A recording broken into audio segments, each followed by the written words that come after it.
বাঙালিবাসী, সাংবাদিক বন্ধুগণ, আপনারা সবাই ভালো আছেন? ভালো আছেন? নয়টা থেকে এসেছি, রোদে পুড়ে পুড়ে আর ভালো থাকা যায়? হ্যাঁ, ভালো আছেন? আলহামদুলিল্লাহ, আলহামদুলিল্লাহ। আমি সংক্ষেপে কিছু কথা আপনাদের কাছে আমানত হিসাবে রাখতে চাই। আপনারা সেই আমানত ধারণ করার জন্য প্রস্তুত আছেন? আলহামদুলিল্লাহ। আমি গভীর শ্রদ্ধার সাথে স্মরণ করছি যাদের কারণে, যাদের লড়াই, যাদের জীবনদান আজকে আমাদেরকে এখানে এসে হাজির হওয়ার তৌফিক দিয়েছেন, সেই সমস্ত জুলাই শহীদ এবং যোদ্ধাদের। এখানে আমরা 4টি ধরনের মানুষ উপস্থিত আছে বলে আমি বিশ্বাস করি। বাংলাদেশটা সাম্প্রদায়িক সম্প্রীতির একটা চারণভূমি, লীলাভূমি। যুগ যুগ ধরে এখানে আমরা বসবাস করে আসছি অত্যন্ত শান্তিতে, সৌহার্দ্যপূর্ণ পরিবেশ। কিন্তু একদম মতলব হাসিল করার জন্য মাঝে মধ্যে কিছু দুষ্টামি, ওই ভাইয়া গাইছে তো, এদের প্রতি আমাদের একদম স্পষ্ট বার্তা, এই বাংলাদেশকে আগামীতে আর আমরা বিভক্ত করতে দিব না ইনশাআল্লাহ। এরা জাতিকে বিভক্ত করে, জাতির মধ্যে হিংসা প্রতিহিংসার জেদ সৃষ্টি করে, জাতিকে পরস্পরের বিরুদ্ধে লাগিয়ে এরা জাতির সম্পদ চুরি করেছেন, ডাকাতি করেছেন, লুণ্ঠন করেছেন, মানুষের পর বেশিরভাগ দফায় দফায় চাপিয়ে দিয়েছে। এই মতলববাজ রাজনীতির এখন খবর রচনার সুযোগ এসেছে। 12 তারিখে এই নির্বাচন কোন সাধারণ নির্বাচন না। স্বাধীনতার পর থেকে 54টি বছর যারা জাতির সাথে ধোঁকাবাজি করেছে, বিশ্বাসঘাতকতা করেছে, বেইমানি করেছে, এদেরকে লাল কার্ড দেখানোর নির্বাচন।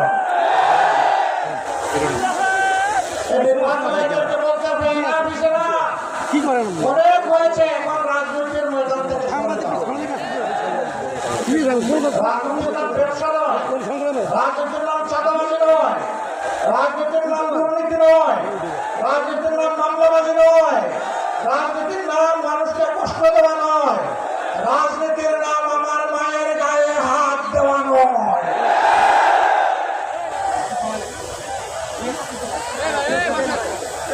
এই অপরাজনীতির অবসান আমরা ঘটাবো ইনশাআল্লাহ। আগামী 13 তারিখ মহান আল্লাহ রাব্বুল আলামিনের দরবারে আরজ করি, বাংলাদেশের পূর্ব আকাশে যেন একটা নতুন সূর্যের উদয় তিনি ঘটান। 12 তারিখ নির্ধারণ করে দিবে ইনশাআল্লাহ 13 তারিখের সূর্যের, নতুন সূর্যের ভাগ্য। আমরা যৌবন এবং তারুণ্য দিকে একটা বাংলাদেশ গড়তে চাই। প্রস্তুত? প্রস্তুত? প্রস্তুত? ইনশাআল্লাহ তোমাদের হাতে আমরা বাংলাদেশ করে দেব। সেই বাংলাদেশকে তোমরা তোমাদের মেধা, যোগ্যতা, ভালোবাসা, শ্রদ্ধা দিয়ে তোমরা গড়ে তুলবে ইনশাআল্লাহ। তোমাদের বুকে থাকবে সীমাহীন দেশপ্রেম, কারো কোনো চোখ রাঙানিকে তোমরা পাত্তা দিবা না। তোমরা বলবো আমি বাংলাদেশ, এটি আমার বাংলাদেশ। আমরা সেই বাংলাদেশ গড়ে তোমাদের হাতে তুলে দিতে চাই। আমরা বেকার ভাতা তোমাদের হাতে দিয়ে তোমাদেরকে অপমান করতে চাই না। তোমাদেরকে শিক্ষা প্রশিক্ষণ দিয়ে তোমাদের হাতকে মজবুত করে এক একজনকে দেশ করার ইঞ্জিনিয়ার, কারিগর, আর্কিটেক্ট বানিয়ে তোমাদের হাতে বাংলাদেশ তুলে দেব। বলবো যাও, এখন বাংলাদেশ বড়। বাংলাদেশ নামক উড়োজাহাজের পথ থেকে পাইলটের ড্রাইভিং সিটে তোমাদেরকে বসিয়ে দেবো। তোমরা সেই উড়োজাহাজ নিয়ে সামনের দিকে উঠতে থাকবো ইনশাআল্লাহ। আমরা সেদিন প্যাসেঞ্জার সিটে বসে বসে তোমাদের জন্য দোয়া করবো। এই বাংলাদেশ তোমরা চাও? আলহামদুলিল্লাহ।